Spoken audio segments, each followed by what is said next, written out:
Non, moi, j'en profite pour dire que vous serez au salon Made in France, hein, justement, en fin de semaine. Vous allez porter haut vos couleurs.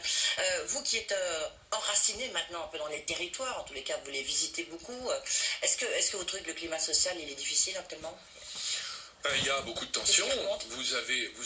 Écoutez, il y a une révolte mondiale des classes moyennes. Hein, c'est un fait, je crois, qui se déroule pas seulement dans les pays occidentaux, mais partout, parce que le système économique et la mondialisation a écrasé les revenus du travail et fait exploser les revenus du capital. Donc vous avez là un conflit de répartition qui est loin d'être résolu, et la politique, pour le moment, n'a rien fait.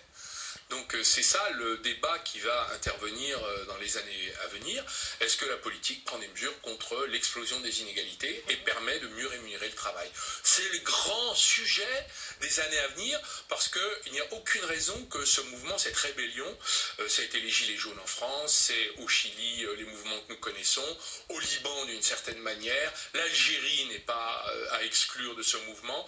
Donc vous voyez, ça a été le mouvement du Brexit à travers les urnes. Et on s'en sort comment? La solution, elle vient des politiques, elle vient d'où? Parce que les politiques, pour l'instant, ils n'ont pas su, ils comprennent rien à l'économie, vous le savez bien, maintenant vous êtes passé de l'autre côté. Ils ne comprennent rien à l'économie, c'est qu'aujourd'hui, ils se sont retirés de l'économie, puisque l'économie refuse l'intervention du politique. Et d'ailleurs, y compris dans un certain nombre de médias, on considère que l'État n'a rien à faire dans l'économie. Moi, je suis désolé, je pense tout le contraire. Voilà. Et je pense que c'est précisément parce que la démocratie n'a pas su organiser l'économie qu'on en est là. Oui, peut-être aussi parce qu'il y a eu, notamment en France, il y en a beaucoup. Alors vous avez une position très forte. On va y revenir sur un dossier que vous avez traité, le dossier PSA en l'occurrence.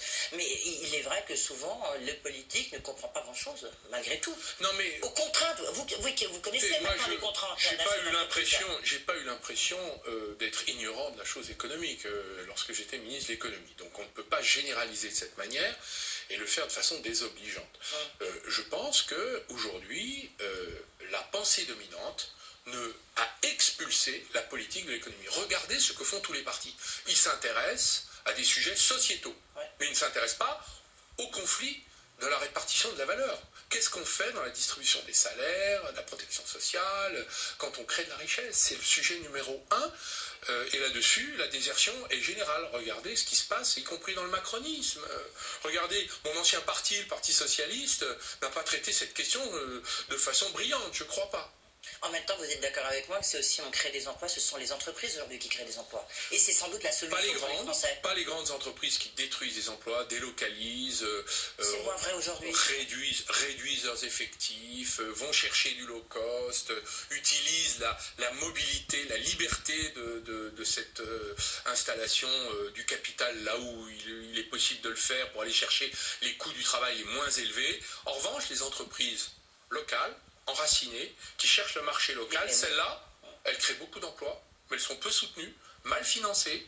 Et d'ailleurs, les entreprises que je crée avec avec un certain nombre d'équipes, c'est exactement ce type d'entreprises. Ce sont les entreprises qui ont grand avenir. Ce sont elles qui créent des emplois sur les territoires.